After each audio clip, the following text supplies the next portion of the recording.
Sir నమస్తే. Millets గురించి అయితే మీ గురించి అడగాలి, మీ దగ్గరే ఖచ్చితమైన ఇన్ఫర్మేషన్ వస్తుంది. సో మీరు మిల్లెట్స్తోని జబ్బులు తగ్గించుకోవడం ఎట్లాగని చెప్తూ ఉంటారు. అంటే నేను రాగి జావ తాగాను, నా కడుపులో మంట తగ్గిపోయింది అని, ఇట్లాగా ప్రతిదీ అలా చెప్తూ ఉంటారు. అయితే కొర్రలు అండి, చాలామంది కొర్రలు తీసుకుంటే మంచిదని చెప్తూ ఉన్నారు. అసలు ఏంటి కొర్రలు, ఎవరు తీసుకోవాలి, ఎవరు తీసుకోకూడదు, ఏమైనా ఎక్కువ ఫైబర్ ఉండడం వల్ల ఏమైనా అనారోగ్య సమస్యలు వస్తాయా, ఓవరాల్గా ఏంటి, ఇది ఫుడ్లా తీసుకోవచ్చా పూర్తిగా? యాక్చువల్గా ఇప్పుడు రాయలసీమలో వర్షాధారితంగా 2-3 వర్షాలు పడితే కూడా పండే పంటలు కొర్రలు, సాములు, మిల్లెట్స్ అన్నీ కూడా ఎక్కువ ఇన్పుట్స్, ఎక్కువ ఎరువులు, ఎక్కువ వర్షము ఏం అవసరం లే.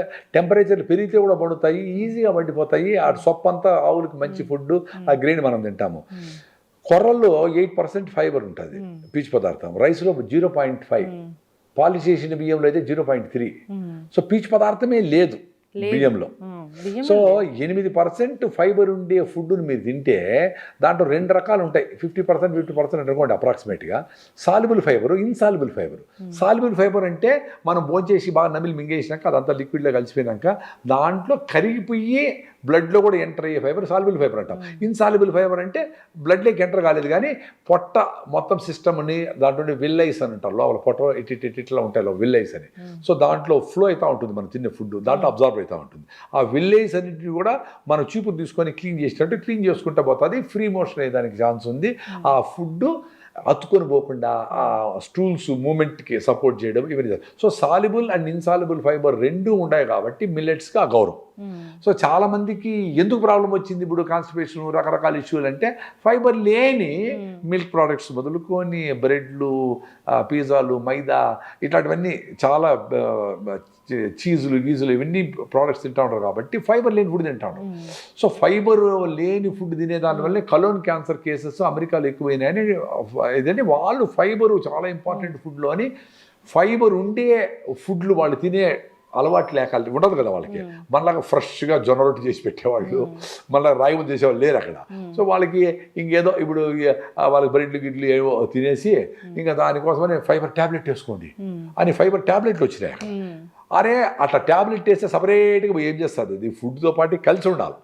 అప్పుడు అది ఆ బ్యూటిఫుల్గా అవన్నీ క్లీనప్ మెకానిజము, అబ్జార్ప్షను రకరకాలన్నీ చేస్తాయి.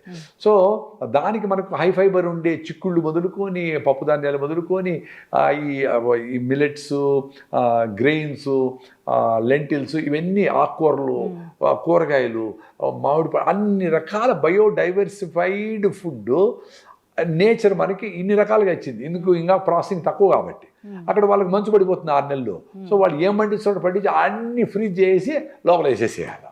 సో దాన్ని ఏదో చేసి ఒక శవాన్ని రెడీ చేసుకొని ఎండలో పెట్టేట్టు దాన్ని వేసి ఏదో చేసి వేడి కానీ వెరీ హాట్ను అంటారు. అది హాట్ 6 నెలల ముందర చచ్చిపోయింది అని చేస్తూ ఉంటారు. మనం ఏదైనా any food for that matter ఒక చెట్టు నుంచి బయట వస్తానే అది డీకంపోజిషన్ స్టార్ట్ అవుతుంది. దానికి చేంజెస్ అయిపోతే అన్నీ అవుతాయి. నువ్వు ఏమి కావద్దమ్మా అని దాన్ని ఏదో ముంచి దానికి ఎథిరాల్ స్ప్రే చేసి ఇంకోటి చేసి మాకుండా చేసి మాగేట్లుగా చేసి ఏమేమో కనిపెట్టేది సైన్స్ అని అన్సైంటిఫిక్ థింగ్స్ అని అన్నీ చేసి మనకు అవన్నీ ఎత్తుకొచ్చేస్తూ ఉంటారు. ఈ ప్రాసెస్లో మనకి లక్కీలీ మనకు ఇంకా అంత ప్రాసెసింగ్ లేదు కాబట్టి మనం ఎన్ని యాక్సెస్లో ఉండం. సీతాఫలంకాయలు, ఉసిరికాయలు ఇవి అన్నీ తింటా ఉన్నాం. ఇంకా కూడా మనము ఇంకా ఒక రకంగా పక్కన కుళ్ళిపోయింటే కూడా అటు కోసి ఆడ భరిస్తుంటాము. అదే మీరు బయట దేశాల్లో అమ్మో వావ్ అంటూ ఉంటారు వాళ్ళు. మనలాగా ఈజీగా పేడలో చేయి పెట్టి ఆవు పేడలో దాన్ని కలిపి జీవామృతం చేసి ఆడ కడుక్కునేసి నీళ్ళతో గోరులో పేడ ఉంటే ఆ ఇనాకలు మూడో పోయి దానికి యాంటీబాడీస్ కూడా మనకు వచ్చేసినాయి కాబట్టి ప్రాబ్లంలే మనకి అంత ఈజీగా జబ్బులు గిబ్బులు ఏం రావు. మనోళ్ళు ఆవులతో గో ఆధారిత వ్యవసాయం చేసుకుంటా వాడుతూ ఉంటారు. ఆటోమేటిక్ ఇమ్యూనిటీ, అది ఇమ్యూనిటీ లేని వాళ్ళకి ప్రాబ్లమే ఉండొచ్చు, మనకు ఆ ప్రాబ్లం లేదు. సో ఈ కూరలు తినే దానివల్ల ఫస్ట్ ఆఫ్ ఆల్ అనవసరంగా పెద్ద పెద్ద డ్యాములు కట్టి ఇంత పెద్ద ఛానల్స్ పెట్టి 1000 కోట్లు పెట్టి ప్రాజెక్టులు కట్టే పని లేదు, వర్షంతో మండిపోతాయి. రెండోది, రైస్ తిన్నంత క్వాంటిటీ అవసరం లే. మీరు రైస్ అంటే రైస్ ఇడ్లీ అయితే 6 తినేస్తారు. అదే కొర్ర ఇడ్లీ అయితే 2 తింటే చాలు అంటుంది బ్రెయిన్. ఎందుకు, ఫైబర్ ఉంది చాలు అన్నారు, ప్లీజ్ చాలు అంటుంది. సో వర్షముతోనే మండిపోతాయి, ఖర్చు తక్కువ, పురుగులు పట్టవు, మందులు కొట్టే పని లేదు. ఓకే, చిలకలు అవన్నీ వస్తాయి, దానికి ఏదో చేసుకుంటాం, ఫంగస్లకి ఏం రావు, మందులు కొట్టే.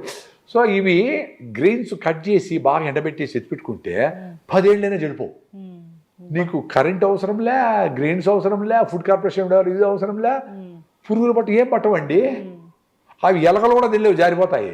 దాన్ని గ్రెయిన్ పొట్టు తీస్తేనే తినేదానికి వీలవుతుంది. పక్షులు కూడా తింటాయి, మిగతా ఏవి తినలేవు. సో మనం తీసుకొచ్చి ఇంట్లో పెట్టుకొని హ్యాపీ.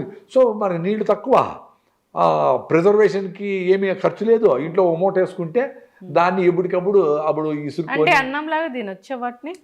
దానిపైన పొట్టు తీసేసి గ్రీన్గా చేసుకొని అన్నంలాగా, దాని పీచు పదార్థం ఎక్కువ కాబట్టి 4-5 గంటలు నానబెడితే అది బాగా పీల్చుకుంటుంది.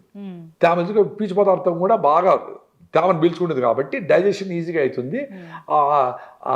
బాగా డ్యాంప్ అయిన పీచు పదార్థం క్లీనింగ్కి బాగుంటుంది, ఈజీగా డైజెస్ట్ అవుతుంది. ఓకే, ఎవరికన్నా ఒకరికో ఇద్దరికో కొంచెం పొట్ట హెవీగా అనిపించేవాడు లేకుండా ఉంటుంది కాబట్టి సోక్ చేయమంటాం. హై ఫైబర్ ఉండే మిల్లెట్స్ ఏదైనా కానీ. కొర్రలు కూడా అంతే. కొర్రలు ముఖ్యంగా రాయలసీమ, అనంతపూర్, కర్నూలు జిల్లాలో ఈజీగా అట్ట పండిపోయేటివి. వాటిని తిని దంచుకొని బాగా కష్టపడే వాళ్ళందరూ కొర్ర పెట్టేవాళ్ళు. సోంబేరిగా ఖాళీగా ఉండే వాళ్ళకి అన్నం పెట్టేవాళ్ళు. ఎందుకు సోంబేరిగా ఉండే మళ్ళీ ఆకలి అవుతుంది, మళ్ళీ తినాలి వాడు. కష్టపడేవాడికి ఏంటి, ఒకసారి తినేస్తే మళ్ళీ ఆకలి కాకూడదు, వాడికి శక్తి కావాలా. సో కంటిన్యూగా శక్తి రావాలంటే దాంట్లో ఉండే పీచు పదార్థం చిన్నగా అరిగి చిన్నగా క్యాలరీస్ ఇస్తుంది. మీకు బ్లడ్ 5 నుంచి 6 లీటర్ల బ్లడ్ ఉంటుంది. 5 నుంచి 6 గ్రాముల గ్లూకోజ్ చిన్నగా వస్తూ ఉంటే దానికి కావాల్సిన ఇన్సులిన్ వచ్చి దాన్ని ఫైర్ చేసి ఎనర్జీ వస్తూ ఉంటే యాక్టివ్గా ఉంటావు, లాంగ్ అవర్స్ పని మీద ఉంటావు. ఈ జమీందారులకు పెద్ద వాళ్ళకి ఏంటి, వాళ్ళకి తినేదే పని, వేరే పెద్ద పని ఏం లేదు కదా. సో పొద్దున్న లేచి స్నానం చేసేదానికే వాళ్ళు ఓపుకుండదు. స్నానం చేసి బాగా ఇడ్లీలు మెత్తగా అట్లా మెత్తగా తినేసి మింగేసి 1 గంట తర్వాత మళ్ళీ ఆకలి కావాలా, మళ్ళీ 2 బజ్జీలు తినాలా, మళ్ళీ కొంచెం అట్లా రెస్ట్, మళ్ళీ అట్లా కంటిన్యూగా తినాలంటే బిన్నారిపోయే ఫుడ్స్, ఫైబర్ లేని ఫుడ్స్లో రైస్ కన్జంప్షన్ టాప్లో ఉంది. అది కూడా పాత రైస్ కాదు, ముందు దంపుడు బియ్యం అవి తినేటప్పుడు కూడా ఫైబర్ ఉండింది వాటిల్లో. ఆ దేశీ బియ్యము, నవరా బియ్యము ఇట్లా వాటిలో కూడా ఫైబర్ ఉండింది. ఎంతో 1% 2% ఎంతో ఉండింది. సో ఇప్పుడు ఉండే వాటిలో పైన ఫైబర్ కూడా అంతా పాలిష్ చేసి తౌడు వేస్తాము. ఆవులేమో గట్టిగా ఉన్నాయి, మనకి B12 deficiency, B complex deficiency అయిపోయింది. సో ఎప్పుడైతే ఈ పెద్దోళ్ళందరూ రైస్ తింటా ఉండరు, అది దేవుని బువ్వ తెల్లగా ఉంటుంది చాలా మంచిది అని ఒక పెద్ద మెసేజ్ పోయిందో, చాలా మంది పరిగెత్తి మాకు బియ్యం కావాలంటే ఇంత ముందర గవర్నమెంట్లో 30-40 ఏళ్ల ముందర అందరికి ఫ్రీ రైస్ అని చెప్పేసి ₹2 బియ్యం అని ఇచ్చినారు. అది అప్పుడు ఆకలికి అవసరమేమో నాకు తెలియదు, కానీ దానికి అలవాటు అయిపోయి మొత్తం వ్యవస్థ అంతా రైస్ కుక్కర్లు మొదలుకొని అన్ని రైస్తో, బిర్యానీలు అన్ని రైస్తోనే వచ్చేసినాయి. ఇప్పుడు కొర్రలు గిర్రలు సాములు వాటి ఎట్ట చేసుకోవాలనేది పెద్ద క్వశ్చన్ అయిపోయింది. ముఖ్యంగా అవి ఎందుకు దూరమైనాయంటే వాటి పైన పొట్టు తీసేదానికి కొంచెం మెకానిజం ఉండాలి, దానికి రాళ్ళు తీసేదానికి కొంచెం మెకానిజం ఉండాలి. దానికి ఇసిరేది చెరిగేది ఇట్లాంటివన్నీ లేవు కదా ఇప్పుడు. సో దానికి సరిపోయే మిషన్ లేవు. అదే రైస్ కోసం పెద్ద వ్యవస్థలు ఏర్పడి మిషన్లు వేస్తే ఇట్లా వచ్చేస్తాయి, అపక్క ఎంత పాలిష్ వచ్చేస్తాయి. సో దానికి కొర్రలు వీటికి చేసి ఇప్పుడు చిన్న మిషన్లు వచ్చాయి. గవర్నమెంట్ కూడా అది గుర్తించి 2023 సంవత్సరం ఇంటర్నేషనల్ ఇయర్ ఆఫ్ మిల్లెట్స్ అని పెట్టి ప్రపంచమంతా దాని గురించి చెప్పినారు. మీరు ఆరోగ్యంగా ఉంటారని. ఎవరు తినకూడదు, అందరికీ మంచిదే, కానీ ఎవరు తినకూడదు అంటే మరీ సన్నగా ఉండేవాళ్ళు, బక్కగా ఉండేవాళ్ళు, మరీ మిల్లెట్సే తింటే ఇంకా సన్నగా అయిపోతే వెయిట్ లాస్ అయితే కొన్ని B12, నాకు కూడా B12 డెఫిషియన్సీ వచ్చింది. పరిగెత్తి అన్ని తింటాను, మిల్లెట్సే మొదలు పెడితే. అందుకని ఒక పూట అవి తినండి, ఇంకొక పూట మీ జొన్న రొట్టెలో, మీ దేశీ బియ్యమో, మీ సద్ద రొట్టెలో తినండి, అప్పుడు సరిపోతుంది. బ్యాలెన్స్ చేసుకోమని చెప్తాము. పాలిచ్చే తల్లులు మిల్లెట్సే ఎక్కువ తింటే పాలు తగ్గిపోయేదానికి ఛాన్స్ ఉంది. సో వాళ్ళు కూడా రాగులు ఎక్కువ తినాలా, ఒకసారి బియ్యం కూడా తినచ్చు, జొన్నలు తింటే వాళ్ళకి మంచిగా ఉంటుంది. సజ్జలు ఎక్కువ తినాలి, లాక్టేటింగ్ మదర్స్. సజ్జలు సూపర్ ఫుడ్. మా అమ్మ అసలు ఏం తెలియదు, పెద్ద చదువుకోలే, ఏమి డెలివరీ అయినా ఆవు, మా ఇంట్లో ఆవులు ఉండేవి కదా, అప్పుడు సజ్జలు ఉడకబెట్టి పెట్టేది, పాలు బాగా వచ్చేది. అంటే వాళ్ళు చూసిన రిజల్ట్స్ అట్లే పెట్టి అట్లే పాలు వస్తాయి. అంతే ఫినిష్. తల్లైనా ఒకటే, మనుషులైనా ఒకటే, ఆవులైనా ఒకటే. సో సజ్జలు super food for lactating mothers. రాగులు మంచి కాల్షియం ఇస్తుంది, బెల్లం సూపర్ ఐరన్ ఉంది. సో ఇవన్నీ మన జీవితంలో భాగంగా ఉన్నాయి. అవన్నీ పళ్ళులు తయారయ్యి అక్కడే కన్జ్యూమ్ అయ్యేటివి, అక్కడే ప్రాసెసింగ్ అయ్యేటివి, అక్కడే దంచేవాళ్ళు, అక్కడే ఇసిరేవాళ్ళు, అన్నీ చేసేవాళ్ళు. ఇప్పుడు అంతా కార్పొరేట్ చేతులకు పోయినా కాబట్టి అన్నీ మళ్ళీ అక్కడ పల్లెల్లో నుంచి వచ్చి ఫ్యాక్టరీలో మాది ప్యాకెట్లో వచ్చి ముద్రేస్తే నేను కొంటా ఉండరు. పెద్దోళ్ళందరూ కొంటా ఉండరు, చిన్నోళ్ళందరూ బియ్యంలోనే ఉండరు. ఇంకా అవును, కరెక్టే సార్. ఇప్పుడు మిల్లెట్స్ కాస్ట్ కూడా చాలా పెరిగిపోయినాయి. అసలు వాటిని కూడా ఆర్గానిక్ అంటున్నారు ఏంటి? అసలు బేసికల్గా అది ఆర్గానికేగా? By default organic. ఎందుకంటే వాటికి యూరియల్ DAP వేసేంత మాత్రం ఎక్కువే మండవు. అవి పండేది 5 క్వింటాలు 6 క్వింటాలే. దాన్ని ఓకే ఆర్గానిక్ అనేస్తే అది ఒక పెద్ద బ్రాండ్ లాగా జనాలు కొంటారని. మీకు యూరియాలు DAPలు స్ప్రేలు చేసే అవసరమే ఉండదు మిల్లెట్స్కి. ఆ సీజన్లో కరెక్ట్గా వేసి 2 వారాలు పడితే పండిపోతాయి, 2-3 వారాలు మ్యాక్సిమం పడితే పండిపోతాయి. కలుపు కూడా అదే తొక్కేస్తాయి. అద్భుతమైంది మిల్లెట్స్ పెద్ద అనేవి. పెద్ద డాక్టర్లు కూడా ఇప్పుడు కార్డియాలజిస్ట్ డాక్టర్ భరత్ అని అపోలోలు ఉన్నారు, ఆయన మిల్లెట్ మార్వెల్స్ అని ఒకటి పెట్టారు. అవును, మిల్లెట్స్ గురించి తెగ ప్రచారం చేస్తూ ఉంటారు. జనరల్ గా డాక్టర్లు ఏం నమ్మరు అది ఇది అంటారు కానీ వాళ్ళు చాలా మంది మిల్లెట్స్ తినాలి. అవును. మీరు చాలా మంది డాక్టర్స్ ఇంటర్వ్యూ చేసినప్పుడు చాలా మంది మిల్లెట్స్ మీద మాట్లాడారు కదా. అవును, ఎస్. మారిపోయింది సార్ కోవిడ్ తర్వాత, మొత్తం అంతా సిస్టమ్ అంతా మారిపోయింది, ఒకప్పుడు లాగా లేదు, అందరూ ఆరోగ్యం గురించి ఆలోచిస్తూ ఉన్నారు.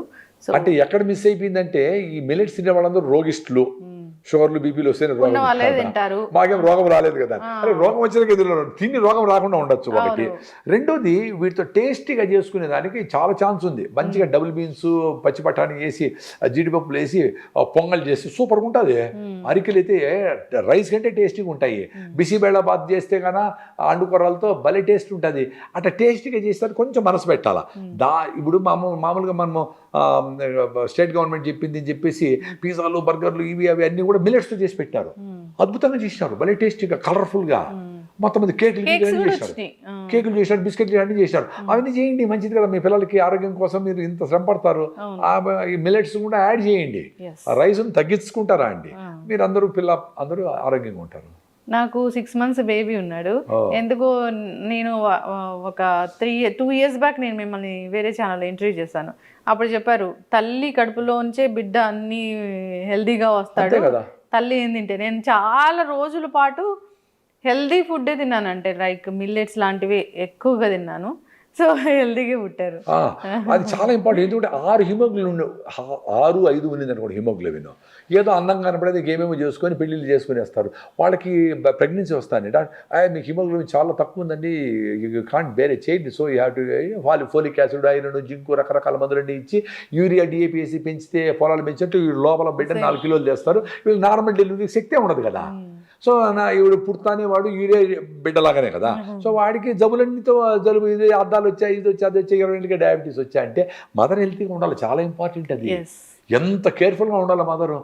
అందుకని పెళ్లి చేసుకునేటప్పుడు అన్ని జాతకాలు గీతకాలు అన్ని చూసుకోండి మీరు అందరూ. తర్వాత హిమోగ్లోబిన్ టెస్ట్ చేయించుకోండి.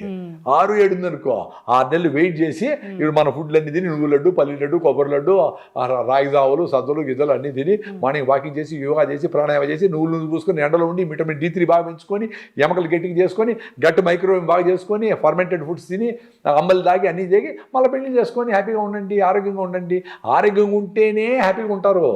హ్యాపీగా ఉండేదానికి డబ్బులు గిబ్బులు ఏం పని చేయవు. ఆరోగ్యం బాగా థైరాయిడ్ ప్రాబ్లం, షుగర్, బీపీలు ఉంటే ఆరోగ్యం ఎట్లుంటారు, ఆనందంగా ఎట్లుంటారు.